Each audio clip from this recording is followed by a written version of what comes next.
कुछ लोग पूछते हैं, can India lead the world, why not. 75 साल में कई देश भारत से आगे निकल गए, क्यों? हम पीछे क्यों रह गए? हमारे में कोई कमी थोड़ी है, हम किसी से कम थोड़ी हैं। भारत के लोग दुनिया में सबसे इंटेलिजेंट लोग हैं। आज अगर एक बार फिर हम सारे इकट्ठे हो जाएं तो भारत को दुनिया का नंबर 1 देश बनाने से कोई नहीं रोक सकता।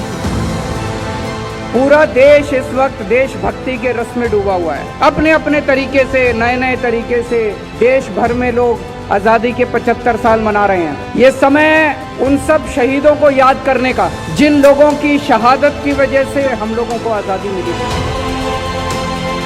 अनगिनत लोगों ने शहादत दी, लेकिन मैं खासकर 2 स्वतंत्रता सेनानियों की जिक्र करना चाहूंगा। आज हम जिस तरह का भारत देख रहे हैं, जितनी तरक्की भारत ने की है, और जो आज हमें बराबरी का अधिकार मिला, बोलने की स्वतंत्रता मिली, इतने सारे फंडामेंटल राइट्स मिले, ये सब उसी महान शख्सियत का नतीजा है। और दूसरा मैं याद दिलाना चाहूंगा शहीद आजम भगत सिंह। 23 साल की उम्र के अंदर वो आदमी देश के लिए शहीद हो गया। भगत सिंह से हमें सुप्रीम सैक्रिफाइस की प्रेरणा मिलती है कि देश के लिए अगर जरूरत पड़े तो जान भी कुर्बान कर देना, उसकी भी चिंता मत कर। पूरी दिल्ली में हम लोगों ने 500 जगह तिरंगे लगाए हैं, बड़े बड़े ऊंचे ऊंचे तिरंगे। दिल्ली तिरंगों का शहर बन गया है। पूरे देश में सबसे ज्यादा ऊंचे तिरंगे दिल्ली के अंदर हैं। हमारा मकसद था कि हम लोग रोज अपनी रोजमर्रा की जिंदगी में खो जाते हैं, देश को भूल जाते हैं जिंदगी जीते जीते। दिल्ली आपको भूलने नहीं देगी। आप घर से बाहर निकलोगे, आपको तिरंगा दिखाई देगा, देश याद आ जाएगा।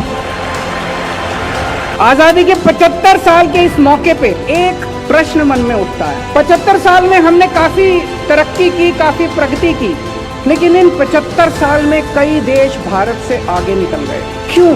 हम पीछे क्यों रह गए? हमारे में कोई कमी थोड़ी है, हम किसी से कम थोड़ी हैं। भारत के लोग दुनिया में सबसे इंटेलिजेंट लोग हैं, फिर हम पीछे क्यों रह गए? क्या नहीं दिया भगवान ने? कोई कमी नहीं छोड़ी भगवान ने। कुछ लोग पूछते हैं, can India lead the world, why not. हमारे पास दुनिया के बेस्ट इंजीनियर हैं, बेस्ट डॉक्टर हैं, बेस्ट एडवोकेट हैं, बेस्ट साइंटिस्ट हैं। तो दोस्तों आइए आज सब लोग मिलके 130 करोड़ भारत के लोग मिलके प्रण लें कि हम सब लोग मिलके आने वाले समय में भारत को दुनिया का नंबर 1 देश बनाएंगे। आज से 75 साल पहले जब हम सारे जन इकट्ठे हो गए, हमने अंग्रेजों को बाहर फेंक दिया उठा के देश की। आज अगर एक बार फिर हम सारे इकट्ठे हो जाएं तो भारत को दुनिया का नंबर 1 देश बनाने से कोई नहीं रोक सकता।